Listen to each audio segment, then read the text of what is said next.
Everything that happens under heaven moves according to a divine rhythm. The first keynote, that nothing is accidental, is the foundation of all the rest. Life often feels unpredictable, even chaotic, but when seen through the lens of God's plan, nothing is random. Every event, every delay, every open and closed door fits perfectly within a timeline that heaven designed long before you ever took your first breath. God is not improvising. He does not react to the world's confusion. He orchestrates through it. When we say, God said it's all planned, we're not talking about fate or mechanical destiny. We're speaking about divine intentionality. From the beginning of creation, the same voice that said, "Let there be light," also whispered the moments of your life into being. The same hand that set the stars in motion wrote your days in His book. Before there was a world, there was a plan, and that plan included the very season you are in now. Even the waiting, even the wandering, even the parts that make no sense have purpose. It is human nature to see only the surface of things. When something delays, we call it wasted time. When prayers seem unanswered, we assume silence. But in God's economy, nothing is wasted and nothing is lost. His silence is often thus strategy, not absence. The waiting is not the denial of your destiny. It is the shaping of your readiness. Just as a seed must remain hidden in the soil before it breaks through into light, so must your purpose be covered for a season until it matures enough to manifest. The plan requires process. When we look at the pattern of Scripture, we find that divine timing is woven through every story. Abraham waited decades for the promised son. Joseph spent years in slavery and prison before standing in Pharaoh's court. Moses tended sheep for 40 years before confronting Egypt. David was anointed king as a boy, but spent years fleeing for his life before ever sitting on the throne. Yet, in every delay, God was preparing them for what He had already planned. The promise never changed, only the vessel needed shaping. In the same way, God's timing for your life is precise. The moments that frustrate you are not random. The setbacks that confuse you are part of a greater orchestration. When you think you're standing still, heaven may be aligning circumstances beyond your sight. God's calendar does not move according to earthly clocks. He works in seasons, in appointed times. And when His time arrives, what seemed impossible becomes inevitable. The divine plan also means that even the attacks of the enemy, even the betrayal, the pain, the loss, they cannot derail what God has written. What was meant for harm, He weaves into good. The cross itself was the darkest act of evil, yet it became the greatest act of redemption. That is the pattern of divine sovereignty. He takes what is broken and uses it to reveal glory. To live in awareness of God's timing is to live in peace. When you know that nothing is accidental, anxiety loses its grip. You stop fighting the process and start trusting the purpose. You begin to see that the closed door was not rejection, but protection. That the detour was not delay, but direction. Every step, even the painful ones, leads closer to what was ordained for you. So, when you hear that it's all planned, take heart. Heaven has not lost control. The timeline of your life is not in chaos. What looks like confusion from the ground is order from above. God's hand is steady, His plan is exact, and His promise stands firm. The same God who set the sun to rise at its appointed time will bring your purpose to light in its appointed season. Nothing in His plan will be late, and nothing in His will can fail. Everything, absolutely everything, is moving according to divine design. The second keynote speaks of the appointed season. That as July is not just another month, but a divine turning point. When God sets an appointed time, it carries weight in the spirit realm. It is a moment when heaven's timeline intersects with the world's reality. For months, maybe even years, things can feel like they are standing still. Promises lingering, prayers unanswered, doors locked tight. Then suddenly, a shift happens. It is not random. It is the moment that was written long before. That is what July represents in this prophetic sense. A season that heaven has chosen to unveil what has been hidden and release what has been prepared. Throughout Scripture, we see God moving at appointed times. When the children of Israel were enslaved in Egypt, they cried out for deliverance. It did not come immediately, but when the appointed season arrived, God raised Moses and declared, "Now you shall see what I will do." When Sarah had grown old and barren, the Lord said, "At the appointed time, I will return, and she shall have a son." When the fullness of time had come, Christ was born into the world. God does not act early or late. His timing is perfect. It carries prophetic precision. The month of July, in this sense, becomes symbolic. In the natural calendar, it marks the seventh month, and 7 is the number of completion and divine perfection. It represents the finishing of one cycle and the preparation for a new one. Spiritually, it speaks of crossing from what was into what will be, a shift from process to fulfillment, from testing to testimony. It is a threshold moment when the things that were planted in faith begin to break through into visibility. But divine timing is not only about events happening in the world, it is also about Rosra's alignment within you. God's appointed season comes not just when circumstances are ready, but when your heart is. Often, the delay before the breakthrough is not about heaven being slow, but about God shaping you to carry what He is about to release. If He gives it before you are ready, the blessing can become a burden. So He waits not to punish, but to prepare. When July arrives, prophetically or spiritually, it represents the moment when preparation meets opportunity. You may not have understood why you were kept in hiddenness, why doors closed, or why certain people left your life. But as this season unfolds, clarity begins to come. What you thought was the end was actually the setup for the beginning. What you thought was rejection was redirection. The threads that seemed disconnected start forming a pattern. This appointed season also carries a sense of divine acceleration. Things that were delayed for years can suddenly shift in days. When God says it is time, He redeems lost time. He restores what was stolen and multiplies what was broken. In one moment, Joseph went from a prisoner to a ruler. In one night, Israel went from slavery to freedom. God can compress years of waiting into one appointed hour of fulfillment. That is the power of divine timing. Yet, every appointed time also requires readiness. When July comes, when that shift begins, God's people must be awake. The enemy always tries to distract before breakthrough, to discourage before release. But those who stay faithful, who keep their lamps burning, will recognize the moment when heaven opens the door. To them, July will not just be a month. It will be markers, the start of something heaven has prepared long ago. So when the first light of July dawns, lift your eyes higher. See beyond dates and days. Recognize that God is declaring, "This is the time I have chosen." Every delay, every prayer, every tear has been building toward this. The wait was never wasted. The turning point is here. The season of unveiling, of completion, of divine purpose coming into view. For in God's appointed time, everything begins to make sense, and what was hidden in mystery begins to unfold in glory.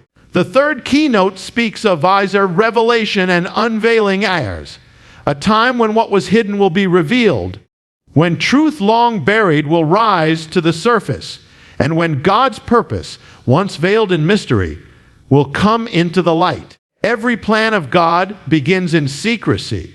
Before there is manifestation, there is concealment. Just as a seed must be buried in the ground before it can break forth, so too must divine truth remain unseen until its appointed hour. The season of unveiling is not merely a change of circumstance, it is the moment when the unseen becomes seen, when what has been working in silence begins to speak loudly. There are times when God hides things not to withhold them from us, but to prepare us to receive them. Revelation always comes with responsibility. God does not reveal truth to satisfy curiosity. He reveals it to awaken purpose. Many have walked through seasons of confusion, uncertainty, and spiritual fog. You have prayed, asked for answers, and heard little in return. But when the moment of unveiling comes, understanding begins to flood your spirit. Suddenly, what once felt senseless begins to make sense. You begin to see how each event, each detour, and each delay was a thread woven into a much larger tapestry. The unveiling is also about truth being exposed in the world. What has been done in darkness cannot remain hidden forever. There is a divine shaking that brings exposure, not to destroy, but to bring cleansing and alignment. When light enters, darkness loses its cover. Lies that have shaped systems, motives that have twisted truth, and intentions that were masked by appearances. All of these begin to come into the open. God's purpose in revelation is not humiliation, but restoration. For only what is brought into the light can be healed. When God unveils, He does so both personally and corporately. Personally, it means you begin to see yourself as God sees you. You recognize the calling that was hidden beneath your fears, the strength that was forged through your trials, and the faith that was refined in your waiting. Revelation removes the layers that life and pain have added. It peels away the false identities, the self, doubt, and the confusion until the true purpose shines through. What you thought was failure, God calls foundation. What you thought was loss, God calls preparation. In unveiling, He reveals not only His plan, but also who you are within it. Corporately, the unveiling happens in nations, in societies, and in the church. There comes a time when God will no longer allow hypocrisy to remain covered. When systems built on pride and deceit begin to crumble, it is uncomfortable, even chaotic, but it is necessary. Before revival can come, exposure must come. Before rebuilding, there must be revealing. God exposes not to condemn, but to correct, to clear the ground so that something pure and lasting can rise in its place. This kind of revelation also demands discernment. Not everything revealed is pleasant. Sometimes God allows you to see the truth about people, situations, or even yourself, and it can feel painful. But revelation is mercy. It is better to face the truth than to live in illusion. When the veil lifts, God is inviting you to walk in clarity, to stop guessing, and to start standing on what is real. In that clarity, decisions become easier, peace becomes stronger, and direction becomes clear. In the season of unveiling, you must keep your heart humble. God will reveal things that require response. Some truths are given so that you can act. Others are shown so that you can intercede. Revelation without obedience leads to pride, but revelation with surrender leads to transformation. When God opens your eyes, open your heart as well. Receive what He shows, even when it challenges what you thought you knew. The time of unveiling is both a gift and a test. It brings illumination, but it also requires readiness to walk in the light. July, as this prophetic moment declares, marks the beginning of that unveiling, a time when confusion gives way to clarity, when secrets are brought to the surface, and when the hidden purposes of heaven are finally revealed. What was once a mystery will no longer be concealed, for the light of revelation is breaking through, and when God reveals, nothing can remain the same. The fourth keynote speaks of 5 years preparation through shaking. The understanding that what feels like disruption is often divine construction. When life trembles beneath your feet, when certainty turns to dust, and when the things you depended on begin to fall apart, it is easy to believe something has gone wrong. Yet, in the language of heaven, shaking is not destruction, it is preparation. God shakes what can be shaken, so that what cannot be shaken may stand. The storms you face are not meant to break you. They are meant to build the strength that calm seasons could never produce. Every great move of God in history has been preceded by shaking. Before deliverance, there is disturbance. Before order, there is chaos. When the children of Israel cried out from Egypt, their deliverance did not come quietly. The land trembled with plagues, the waters turned to blood, the heavens thundered. Everything that was stable in Egypt began to crumble, because God was preparing a people to walk into promise. The same pattern echoes through your life. The shaking that surrounds you is not punishment. It is heaven rearranging the pieces of your world to make room for something new. Shaking removes what no longer belongs. There are relationships, habits, mindsets, and attachments that once fit your season but no longer serve your destiny. God, in His mercy, allows shaking to separate the temporary from the eternal. When the ground moves, things that are weak or shallow fall away. It hurts to lose what you thought was solid, but often what collapses was never meant to carry your future. The shaking reveals foundation. It exposes what your life is truly built upon. If it stands after the shaking, it is real. If it crumbles, it was only temporary support. During these times, many cry out asking, "Why is this happening?" The answer is hidden in the process. You are being refined. Fire does not destroy gold, it purifies it. Shaking does not erase faith, it strengthens it. It teaches you what truly matters. It forces you to let go of control and trust the unseen hand that still holds you. In comfort, faith can grow complacent. In shaking, faith becomes alive. You learn to depend not on your own understanding, but on the unshakable Word of God. In personal seasons of shaking, you may feel isolated or misunderstood. The structures that once supported you may vanish. People who once stood with you may fall away. It is tempting to see this as loss, but in reality, it is Vair's alignment. God removes what hinders and keeps what helps. When the storm passes, you will see that the foundation left standing is stronger, purer, and ready for new building. You cannot enter a new season carrying the weight of the old. Shaking ensures that what you carry forward is only what heaven approves. Even creation itself knows this truth. Trees endure storms that strip away dead branches, yet in spring they bloom again stronger than before. Mountains rise through the shaking of the earth. Rivers carve new paths when the ground shifts. So it is with the soul. Out of your shaking comes reshaping. Out of your pain comes preparation. The very pressure that tries to crush you is forming the vessel that will contain greater glory. When you look back, you will see that every trembling moment served a purpose. The confusion, the breaking, the loss, they all made room for revelation, growth, and maturity. Without the shaking, you would have remained comfortable, but you would not have been transformed. The shaking is heaven's way of saying, I am getting you ready. It is the clearing of old ground for the planting of new seed. So do not despise the shaking.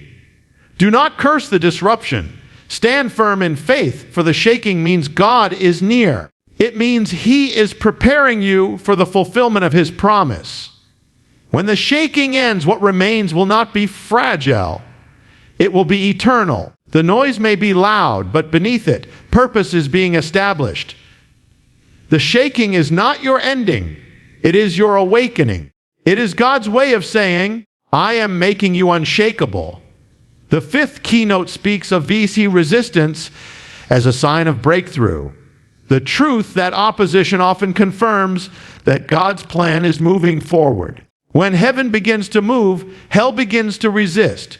When divine purpose steps into motion, darkness rises in response. This is a pattern written throughout the story of redemption. The moment light breaks forth, shadows appear. The greater the calling, the greater the conflict. Yet, this opposition is not proof of failure, it is evidence of progress.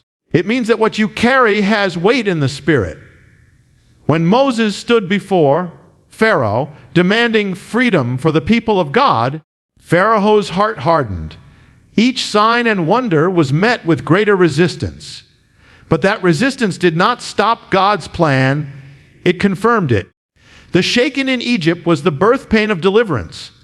When Jesus was born, Herod rose up to destroy the promise before it could mature. Yet, even Herod's rage could not stop prophecy.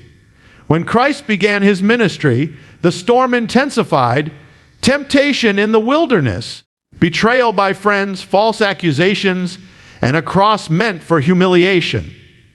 But through it all, God's plan unfolded perfectly. The resistance did not end the mission, it fulfilled it. So it is in our lives. When you begin to walk in obedience, when you take a step toward purpose, you often meet sudden resistance, unexpected conflict, criticism, or discouragement. Doors that seemed open start to close. People who once supported you may turn away. In those moments, doubt whispers that you've made a mistake. But the truth is, resistance means you've become a threat to the enemy's plans. The storm is not proof of God's absence. It is the sign of his movement. The enemy never wastes his energy on what poses no danger. He resists what carries potential. That is why spiritual opposition often increases just before breakthrough.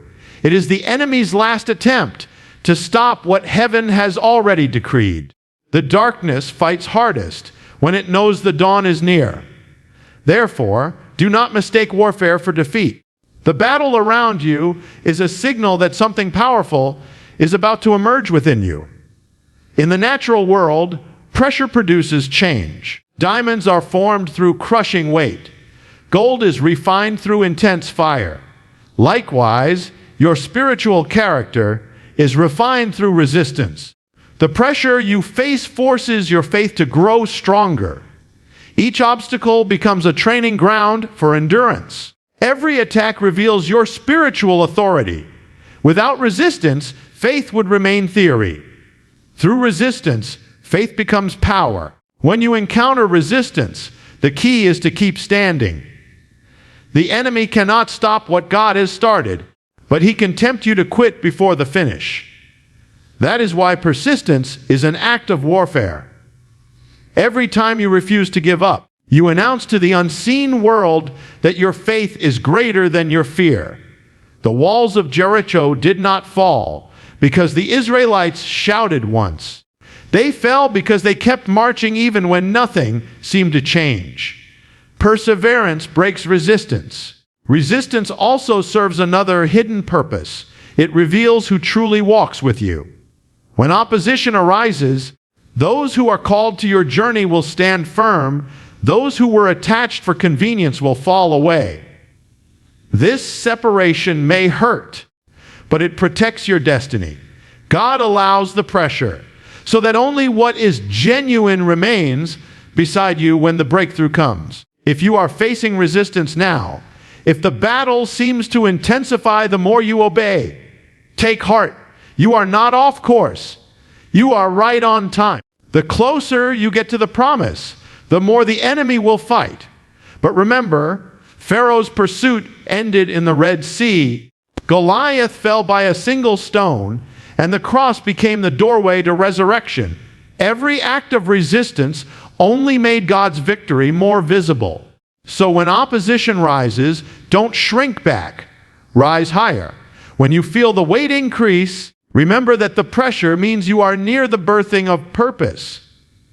The shaking, the warfare, the struggle It all points to one truth. All breakthrough is near.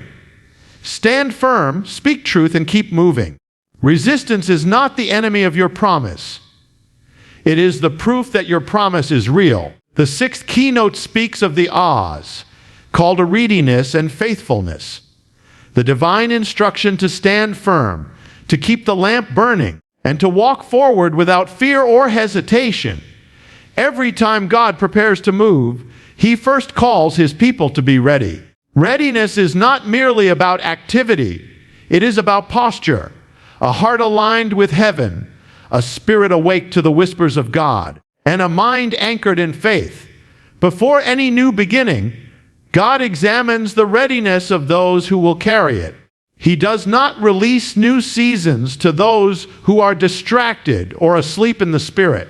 He releases them to those who are watching, waiting, and faithful in the silence. Faithfulness in quiet seasons is what qualifies you for purpose in appointed ones. Many long for breakthrough, but few remain steadfast in the waiting. Yet it is in the waiting that faith is proven. When the noise of excitement fades, when prayers seem unanswered, when obedience feels unseen, that is when the oil of endurance is produced. The wise keep their lamps burning like the 5 virgins in the parable, while others grow tired and drift into slumber. Those who remain awake when the bridegroom calls are the ones who enter into the joy of fulfillment. Readiness, then, is not about predicting the timing. It is about maintaining the light no matter how long the night feels. Faithfulness is not glamorous, but it is powerful. It means showing up when no one sees, praying when no one claps, serving when no one applauds, believing when there is no visible proof. God watches those quiet acts. He weighs the motives of the heart. When He sees a life that remains loyal in the shadows, He can trust that life with greater light. Before David ever faced Goliath, he faced lions and bears alone in the field. That hidden faithfulness became the foundation for his public victory. What you do in private determines what God can do through you in public. Readiness also means detachment from what is finished. Too many miss the new because they are clinging to the old. God cannot fill hands that refuse to let go. When He says, "Behold, I do a new thing," He is inviting you to release yesterday's pain, disappointment, and even success. The past may have shaped you, but it cannot define where you are going. Readiness means traveling light, carrying only what heaven approves for the next season. It requires trust, the kind that says, even if I do not understand, I will still follow. In this coming season, the call to readiness will separate the complacent from the committed. Some will sense the stirring of God, but hesitate, waiting for clearer signs. Others will move in faith, responding immediately. The difference will not be in opportunity, but in obedience. When God says move, it is not the time to debate. It is the time to step. Faith often sees the door open only after the first step is taken. Readiness is the courage to act even when the path is not fully visible. To remain faithful and ready also means guarding your heart. In a world full of distraction, noise, and deception, vigilance is essential. The enemy's greatest weapon is not always attack. It is distraction. He lulls hearts into comfort, convinces minds to compromise, and dulls spiritual sensitivity. That is why Scripture says, "Be watchful, for you do not know the hour." Watchfulness is spiritual awareness, the ability to discern what heaven is doing even when the world is confused. Those who keep their hearts pure and their focus steady will not be caught off guard when the divine moment arrives. When the first light of July rises, when the new season dawns, those who have remained faithful will recognize it. They will feel the shift in their spirit and know it is time to move. For them, the delay will end, the waiting will make sense, and the promises will begin to unfold. Readiness ensures that when God's plan unfolds, You are not scrambling to prepare. You are already positioned to receive. So, stand firm. Keep your heart steady and your light burning. Do not be weary in well-doing, for in due time you shall reap if you faint not. The call to readiness is not a call to fear. It is a call to faith. It is heaven's reminder that the plan is moving, that your time is near, and that your obedience matters. Stay alert, stay faithful, and stay lit, for the moment heaven moves, you will be ready to move with it.